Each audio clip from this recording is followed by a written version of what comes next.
Hi hello welcome to my ఇంటి రుచులు మళ్ళీ వెజిటేరియన్. ఈరోజు టేస్టీగా హెల్తీగా ఒక బ్రేక్ఫాస్ట్ రెసిపీని ప్రిపేర్ చేసుకుందాము. బ్రేక్ఫాస్ట్ అనే కాదు, డిన్నర్లోకైనా ఈ రెసిపీ చాలా బాగుంటుంది. అలాగే హెల్త్కి కూడా చాలా మంచిది. మునగాకుతో పరోటా. ఈ మునగాకు పరోటా హెల్త్కి చాలా మంచిది.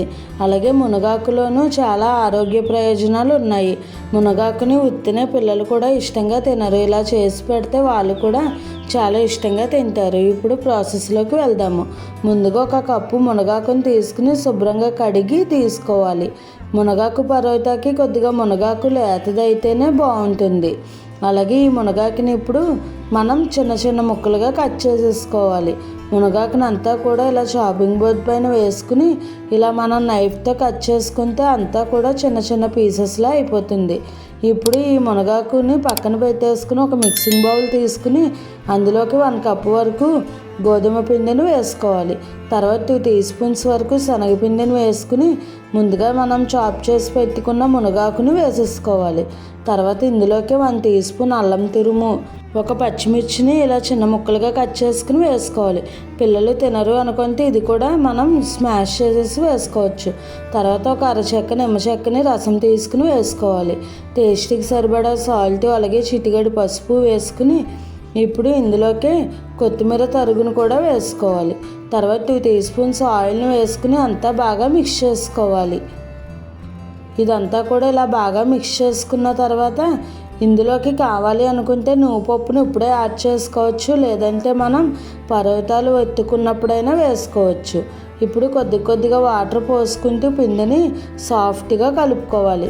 నేనైతే నువ్వుపప్పుని పరోటా చేసుకున్నప్పుడు పైన వేస్తున్నాను. ఈ పరోటా ముద్ద సాఫ్ట్గా ఉండాలి. మరీ గట్టిగా ఉంటే కనుక మనకు పరోటాలు గట్టిగా వస్తాయి.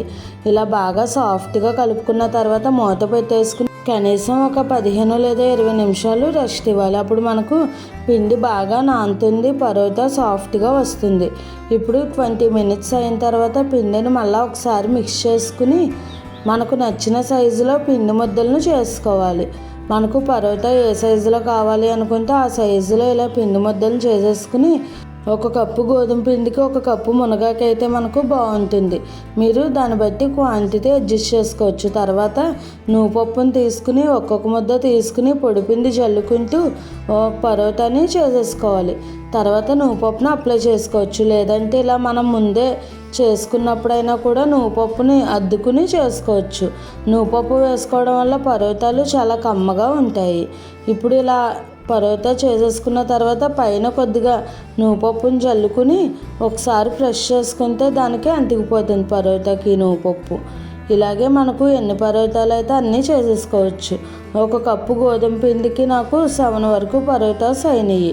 ఇప్పుడు ఇలా చేసేసుకున్న ఈ పరోటాని వేడివేడి పెనం పైన వేసుకుని పరోటాని కాల్చుకోవడం. ముందుగా పెనం పైన కొద్దిగా ఆయిల్ని అప్లై చేసుకుని తర్వాత మనం చేసి పెట్టుకున్న ఈ పరోటాని వేసుకుని ఒకవైపు బాగా ఫ్రై అయిన తర్వాత రెండో వైపుకు తిప్పుకోవాలి.